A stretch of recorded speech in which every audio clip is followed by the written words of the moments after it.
Sir माणसाचा त्वचेचा रंग ही त्याची आयडेंटिटी असते.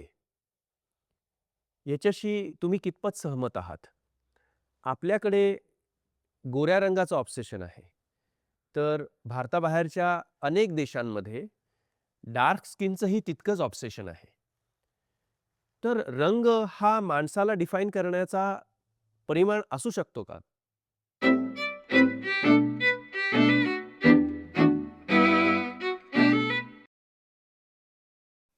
मानवजात जी उत्क्रांत झाली माकडापासून, तेव्हा पूर्ण जे आदिमानव होते ते काळ्या रंगाचेच होते आणि त्यातून काही अनुवंशिक बदल होऊन गोऱ्या रंगाची एक जमात तयार झाली, एक व्हाईट रेस तयार झाली आणि काळे आणि गोरे हे जगभरातल्या वेगवेगळ्या खंडामध्ये पसरले. गोऱ्या लोकांनी प्रगती, औद्योगिक प्रगती ही लवकर केली आणि त्या प्रगतीच्या जोरावर त्यांनी जगाच्या इतर भागावर राज्य केलं आणि जो जिंकतो तो श्रेष्ठ. त्यामुळे जिंकणारी जात श्रेष्ठ हे ठरवण्याच्या नादामध्ये जिंकणारे गोरे दिसतात, त्यामुळे गोरे लोक श्रेष्ठ असं हे ठरवलं गेलं आणि काळे लोक हे कनिष्ठ किंवा कमी दर्जाचे.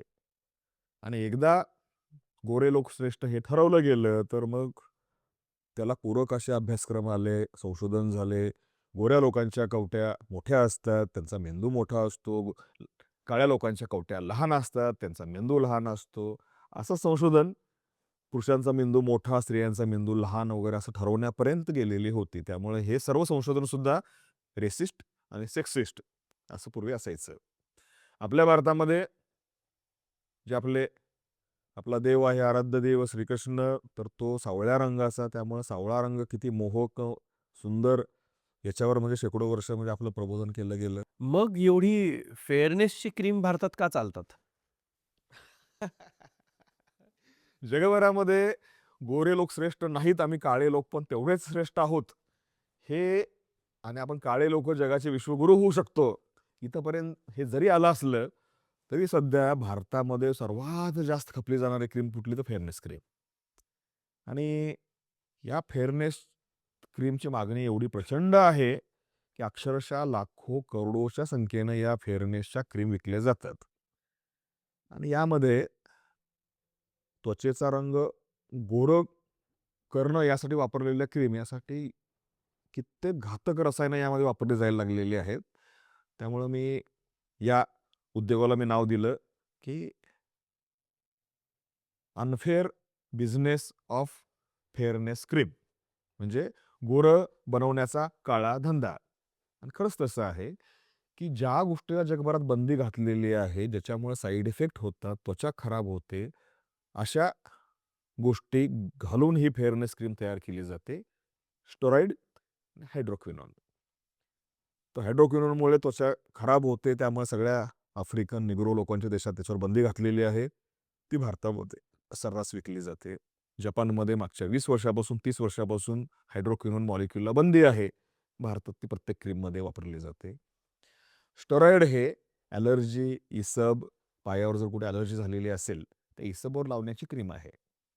आणि त्या इसबवर लावण्याची क्रीम जी आहे ना, ती क्रीम फेअरनेस म्हणून वापरली जाते.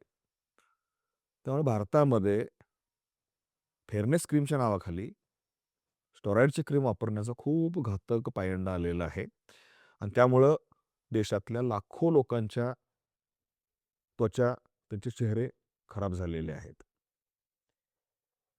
काय होतं, तर जेव्हा स्टेरॉइडची क्रीम आपण जर फेअरनेस क्रीम म्हणून वापरली, तर त्वचा पातळ होते, फाटते, म्हणजे स्ट्रेच मार्क येतात, त्या पिंपल यायला लागतात. एक पेशंट तर माझ्याकडे आलेला होता, त्याच्यावर चेहऱ्यावर म्हणजे हजारो पिंपल तयार झाले. मला पूर्ण गालाची स्किन कापून काढावी लागली. त्याला ॲडमिट ठेवून, सलाईनमधून इंजेक्शन देऊन पूर्ण गालाची स्किन कापून काढावी लागली आणि ते हजारो पू भरलेले पिंपल त्या ठिकाणी तयार झाले होते. का? तर स्टेरॉइड असलेली क्रीम त्याने वापरली होती फेअरनेससाठी, पिंपलसाठी. तर हे भारतात खूप सर्रास होतं. हजारो, लाखो लोकांचे चेहरे दर महिन्याला या क्रीमने खराब होतात. तरी प्रत्येक मेडिकल दुकानाच्या काउंटरवर ही क्रीम मिळते. तर त्यामुळे, आणि मग हे झालं कसं? तर याचं 2 कारणं. एक, आपल्या भारतीय सरकारचा बिनडोकपणा. हा बिनडोकपणा काय आहे? की गरीब लोकांना स्वस्त औषधं मिळावी यासाठी काही औषधं ही प्राईस कंट्रोल लिस्टमध्ये येतात. औषध कंपन्यांनी त्याची किंमत वाढवू नये. कमी किमतीमध्ये काही औषधं मिळावीत म्हणून काही पेन किलर, काही अँटिबायोटिक, काही कॅन्सरवरची औषधं, बीपीवरची औषधं अशी याच्या किमती वाढवता येणार नाहीत, अशी लिस्ट सरकार जाहीर करतं. यामध्ये स्किनमध्ये आता जीवनावश्यक, जीव वाचवणारं असं काहीच नाही की स्किनचं काहीतरी असावं म्हणून त्यांनी स्टेरॉइड असलेली क्रीम या लिस्टमध्ये टाकली. त्यामुळे स्टेरॉइड क्रीम गरीब माणसाला स्वस्त मिळावी म्हणून त्यांनी स्टेरॉइडचे काही मॉलिक्यूल हे प्राइस कंट्रोल लिस्टमध्ये आणले. त्यामुळे झालं काय, फेअरनेसची क्रीम ही मिळते 80 रुपयाला, 150 रुपयाला आणि स्टेरॉइडची क्रीम मिळते 20 रुपयाला. का? तर सरकारनं गरीब लोकांना पायावर इसब झाला, ॲलर्जी झाली तर एखादी क्रीम स्वस्त राहावी म्हणून तयार केलेली आहे. आता 20 रुपयाच्या क्रीममध्ये एक्झिमा किंवा इसबवर वापरून नफा नाही मिळणार. नफा कमी झाला 20 रुपयामध्ये. तर या औषध कंपन्यांनी काय केलं, की तीच क्रीम जनरल प्रॅक्टिशनर, ब्युटिशियन, इतर डॉक्टर आणि मेडिकल दुकानदारांना स्कीम दिल्या आणि फेअरनेस क्रीम विकायला लावल्या. त्यामुळे जर चेहरा चांगला व्हायचा, पिंपल आले, फोड आले, चेहरा काळा पडलाय, जी क्रीम मेडिकल दुकानदार देतो ती स्टेरॉइडची क्रीम असते. त्यात मार्जिन कमी औषध कंपनीला, परंतु शेकडो, हजारो, लाखो क्रीम रोज विकल्या जातात. यामुळे जी पायावर ॲलर्जीसाठी लावायची स्टेरॉइडची क्रीम चेहऱ्यावर गोरं बनण्यासाठी वापरायला लागली आणि लाखो लोकांचे चेहरे खराब झाले.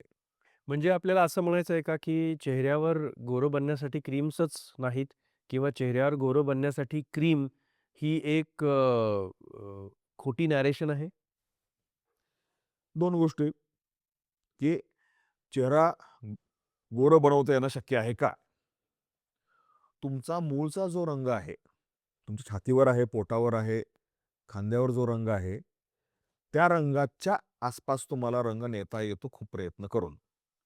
पण तुमचा छातीवरचा रंग जर डार्क असेल, पाठीवरचा रंग जर डार्क असेल, तर चेहरा फक्त पांढरा झाला असं होऊ शकत नाही. ते शास्त्रीय नाहीये. तुमचा नैसर्गिक जो टोन आहे, त्या टोनच्या जवळ आपण जाऊ शकतो. दुसरं, की फेअरनेस नाही पाहिजे, ग्लो असला पाहिजे. म्हणजे शास्त्रीयदृष्ट्या त्वचा गोरी करायची नसते. त्वचा ही उजळ करायची असते, चमकणारी करायची असते. ही चमक रंगावर अवलंबून नसते. एखादी व्यक्ती, एखादी मुलगी खूप गोरी आहे, पण एकदम डल चेहरा दिसतो. आणि एखादी काळी सावळी आहे, तरतरीत चेहरा दिसतो. हा तरतरीतपणा म्हणजे काय? हा तरतरीतपणा म्हणजे ती त्वचा, त्याच्यावरचा डेड लेयर, त्या त्वचेच्या खालचं कोलॅजिन, त्यात धरून ठेवलेलं पाणी आणि त्या खालचा रक्तपुरवठा, त्यात किती रक्तपुरवठा होतो, तर हा लालसरपणा, त्यातलं पाण्याचं प्रमाण आणि त्वचेच्या वर ज्या काही डेड लेयर आहे, तो किती जाड आहे. या 3 गोष्टीवर तुमचा हा ग्लो अवलंबून असतो. त्यामुळे स्किन तजेलदार असावी, ती गोरी असायची गरज नाहीये.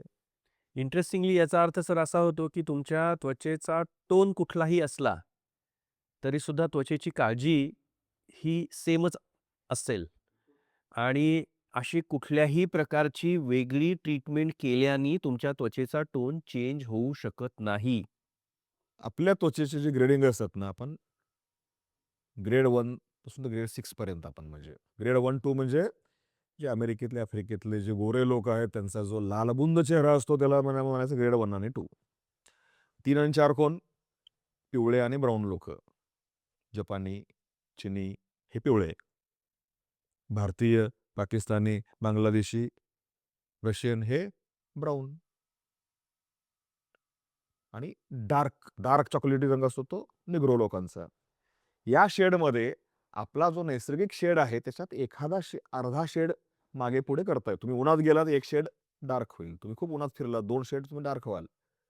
सावलीत राहिलात, एक शेड लाईट होईल. फेअरनेस क्रीम वापरली, एक शेड खाली याल. परंतु चॉकलेटी आफ्रिकन निग्रो किंवा आपला म्हणजे साऊथ इंडियन जो कलर आहे, त्याला एकदम आपण अमेरिकन, इंग्रज पांढऱ्या कलरमध्ये आणू शकत नाही. आणला, त्यात धोका आहे. या क्रीम आपण जेवढ्या वापरू, त्वचा खराब होते, त्वचा पातळ होते आणि त्वचेमध्ये कॅन्सर व्हायचं प्रमाण वाढतं. ही खूप महत्त्वाची माहिती आहे मला वाटतं या एपिसोडमधली, की आपल्याला आपल्या स्किनचा टोन एक लेव्हल वर किंवा खाली याच्या पलीकडे बदलता येत नाही. त्यामुळे आपला उद्देश किंवा आपला फोकस हा स्किनच्या कलरपेक्षा स्किनच्या ग्लोकडे असला पाहिजे. कारण शेवटी healthy skin can glow.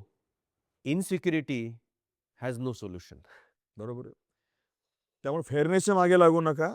Skin चमकदार आणि ग्लोईंग पाहिजे. Not fairness, but skin glow is desirable. आपल्या पुढच्या एपिसोडमध्ये आपण आपल्या सगळ्या स्किनची काळजी कशी घ्यायची याच्यावर सविस्तर चर्चा करूया.